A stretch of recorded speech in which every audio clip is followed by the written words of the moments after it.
بسم اللہ الرحمن الرحیم۔ السلام علیکم۔ نبی کریم صلی اللہ علیہ وسلم کی پیدائش پر شیطان کا رونا۔ جب شیطان ابلیس نے حضرت آدم علیہ السلام کو سجدہ کرنے سے انکار کر دیا تو وہ مردود قرار دیا گیا اور اللہ کے دربار سے دھتکارا گیا۔ شیطان ابلیس نے اللہ تبارک و تعالیٰ سے یہ عہد لیا کہ تا قیامت نوح انسان کو راہ حق سے گمراہ کرتا رہے گا اور وہ انسانیت کو خدا کی اطاعت سے نکل کر شرک میں مبتلا کرے گا۔ اللہ تبارک و تعالیٰ نے اپنے آدم کو گمراہی سے بچانے اور صراط المستقیم پر گامزن رہنے کے لیے ہر دور میں پیغمبروں اور نبیوں کو بھیج کر بنی آدم پر احسان کیا۔ ابلیس کو یہ خوف تھا کہ نبیوں پیغمبروں کی تعلیمات کے انسانوں کو اس کے لا شریک معبود کے قریب نہ کر دے۔ جب رحمت اللہ عالمین یعنی آخری نبی محمد مصطفیٰ صلی اللہ علیہ وسلم اس دنیا میں تشریف لائے، وہ دن ابلیس کے لیے سب سے زیادہ گراں اور سختی کا دن تھا، کیونکہ آپ صلی اللہ علیہ وسلم کی مبارک ذات کی برکت سے بنی نوع انسان کو ہدایت ملنے والی تھی، جو ابلیس کی سب سے بڑی ناکامی تھی۔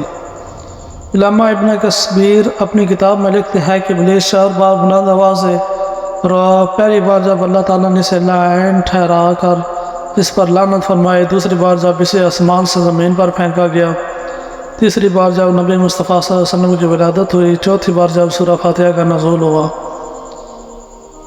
ابن ابی حاتم اپنی تفسیر میں حضرت اکرمہ سے روایت کرتے ہیں کہ آپ صلی اللہ علیہ وسلم کی ولادت کی وجہ سے روئے زمین نور سے منور ہو گئی۔ ابلیس نے کہا، آج ایسا بچہ پیدا ہوا ہے جو ہمارے معاملہ خراب کر دے گا۔ تو اس کی ایک سپاہی نے کہا، تم جاؤ اس بچے کی عقل میں خامی پیدا کرو۔ چنانچہ ابلیس آیا، مگر جب نبی کریم صلی اللہ علیہ وسلم کے قریب ہوا تو حضرت جبرائیل علیہ السلام نے اسے ایک لات ماری اور وہ عدن میں جا گرا۔ اسی طرح ایک روایت میں حضرت ابن عباس رضی اللہ تعالیٰ سے روایت ہے، کہتے ہیں کہ شیطانوں کو آسمان سے نہیں روکا جاتا تھا، وہ بلا روک ٹوک آ جاتے تھے، لیکن جب حضرت عیسیٰ ابن مریم علیہ السلام کی ولادت ہوئی تو شیطان کو 3 آسمانوں میں آنے سے روک دیا، لیکن جب رسول اللہ صلی اللہ علیہ وسلم کی ولادت ہوئی تو شیاطین پر تمام آسمان کے دروازے بند کر دیے گئے، انہیں آگ کے شعلے مارے جاتے تھے۔ اس رات نبی صلی اللہ علیہ وسلم کی ولادت ہوئی۔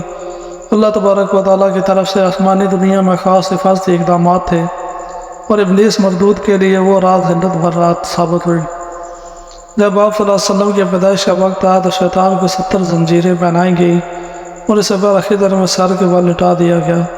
تمام شیطان اور سرکش مخلوقات بھی زنجیروں میں جکڑ دی گئی۔